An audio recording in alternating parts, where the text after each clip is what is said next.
Bonsoir. Vous avez une société d'événementiel, Incentive Concept. En quelques mots déjà, qu'est-ce que cette société et qu'est-ce que vous proposez? Alors, nous proposons des voyages Incentive, comme le dit son nom, sur l'étranger et sur Monaco évidemment, pour faire découvrir la Formule 1 aux clients.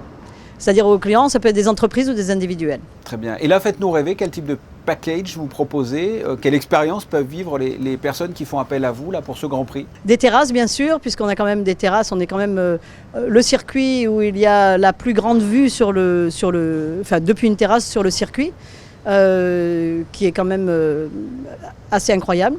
Donc il y a quand même beaucoup de terrasses, il y a des bateaux, il y a l'académie de danse qui est transformée pendant le Grand Prix en club pour pouvoir réceptionner des clients et pour voir les courses et bien d'autres choses, puisqu'il y a quand même il y a vraiment une journée sur l'académie de danse qui est particulière parce qu'on a un étage qui est en wellness, donc on fait des massages, etc. Il y a des coiffeurs, il y a des maquilleuses, il y a des gens qui font les ongles, enfin bref, c'est une journée où tout le monde peut se retrouver à avoir une autre activité tout en suivant le Grand Prix.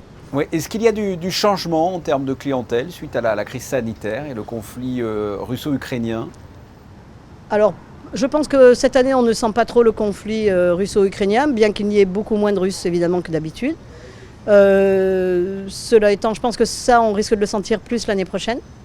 Par contre, il y a énormément de reports. C'est-à-dire qu'en 2020, on n'a pas eu de Grand Prix. En 2021, on a eu un petit Grand Prix. Il n'y avait pas vraiment de Grand Prix non plus. Donc on a des clients de 2020 et de 2021 qui ont été tous reportés sur 2022.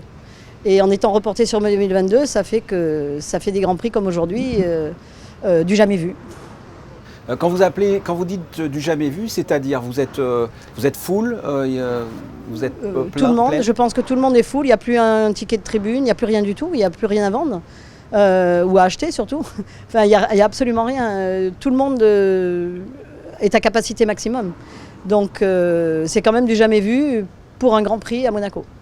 Donc j'allais vous demander si effectivement le fait que le monégasque Charles Leclerc ait une voiture particulièrement performante cette année et puis alors non plus en tête du championnat mais en haut en tout cas du classement, j'allais vous demander si ça boostait les ventes.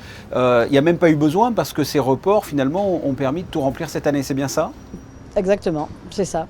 En fait, déjà en début d'année, pratiquement tout le monde était plein.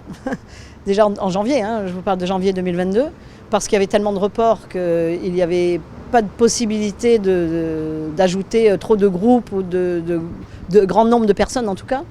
Donc effectivement, c'est juste une question de report, je pense, bien que nous sommes très heureux que Charles soit au top et nous lui souhaitons bien sûr d'être champion du monde cette année. Et vous serez où justement dimanche dans l'après-midi personnellement? Moi personnellement je serai en backstage pour m'assurer que tout va comme il faut. Non, je regarde en général jamais le Grand Prix, je le regarde en différé parce que je peux pas le regarder. C'est comme ça. C'est comme ça. Laurence Célario, merci d'avoir répondu à mes questions. Merci à vous, à bientôt, à l'année prochaine. À l'année prochaine, pourquoi pas, ouais.